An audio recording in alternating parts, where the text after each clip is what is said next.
호수정독 제9편 잔디밭으로 다이빙. 라일라.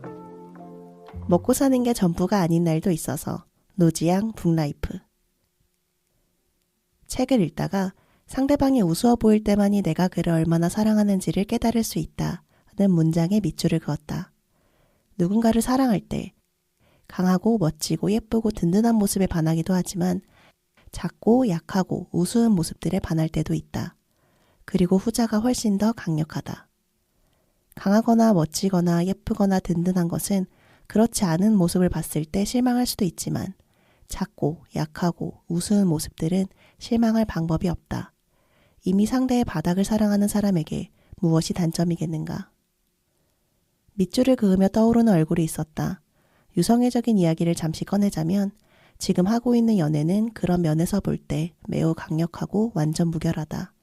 도통 상대에게 실망을 할래야 할 수가 없다. 뭐든 다 귀여워 보이니까.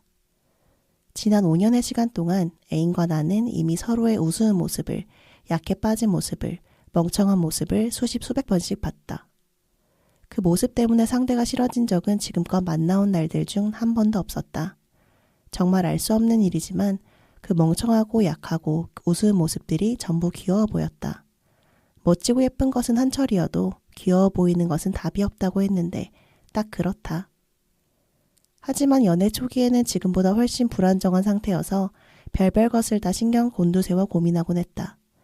나는 짧고도 얕은 연애들을 여러 번 반복하며 사람에 지쳐 있었고 연애 횟수와 비례하는 나쁜 결별 경험이 수두룩해 필연적으로 비관적이고 의심 많은 연애관을 가지고 있었다. 고백을 받아 사귀기 시작한 후로도 이 사람은 대체 나를 왜 좋아하는가? 콩깍지는 언제 벗겨질 것인가? 이러다가 한순간 식어버리는 것이 아닐까? 너무 좋아했다가 나중에 헤어질 때 고통스러우면 어쩌지? 등등 의미 없는 불안에 시달리면서 애인이 내 단점을 알게 되면 곧 질려버릴 수도 있을 거라는 두려움에 자꾸 나를 가두곤 했다. 완벽한 모습만 봤으면 좋겠다는 일념으로 데이트할 때는 며칠 전부터 신경 써 고른 옷에 풀 메이크업으로 나가고 같이 밥 먹을 때는 반도 안 먹고 남겨버릇하면서 원래 소식하는 사람처럼 굴었다.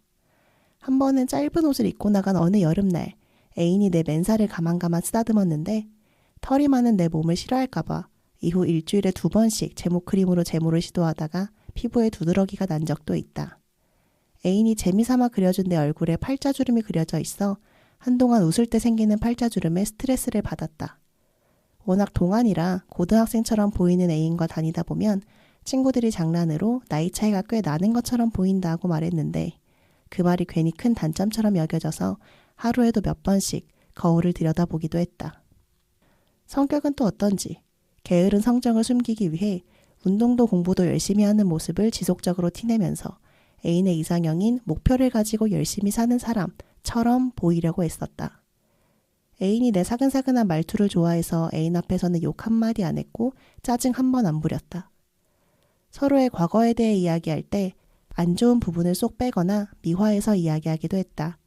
어쨌든 간에 나는 이 사람에게 아주 잘 보이고 싶었고 언젠가 벗겨질 콩깍지지만 최대한 늦게 벗겨지도록 하고 싶었고 나를 조금만 더 오래 좋아해줬으면 싶었다.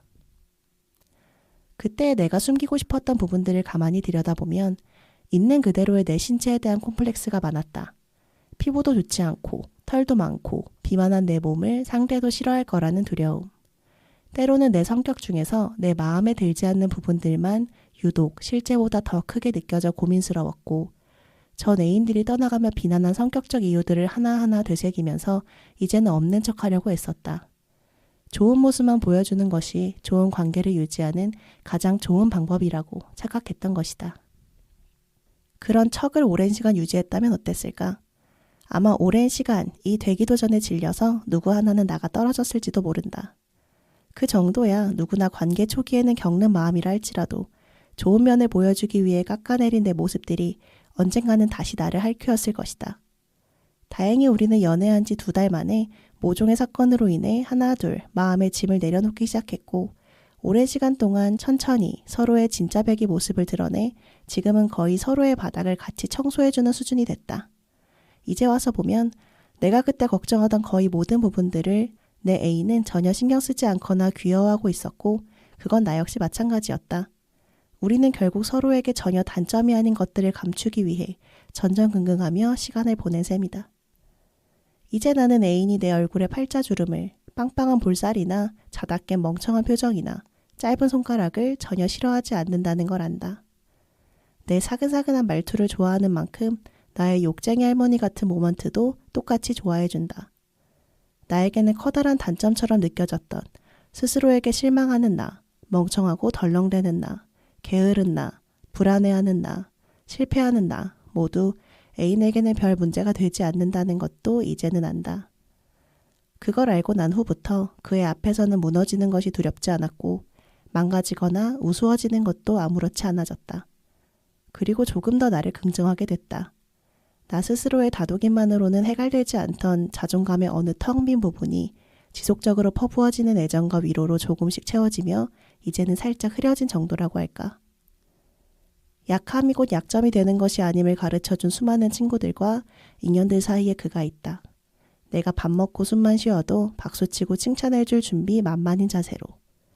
연애 초창기에 나는 이 콩깍지가 금방 벗겨질 거라고 생각하며 지나치게 상대에게 빠져드는 것을 경계했고 2년차쯤 접어들고 나서는 우리에게도 곧 권태기가 찾아올지 모른다고 지속적으로 불안해했지만 결국 콩깍지 벗겨짐도 권태기도 없이 5년차를 맞이하고 말았다. 그리고 그것들은 아직도 올 기미가 요원하다. 어떤 관계는 그저 거기에 있는 것만으로 척박한 나의 바닥을 부드러운 잔디밭으로 가꾸곤 한다. 그리고 나는 이제 잔디밭 위로 넘어지는 일이 두렵지 않다.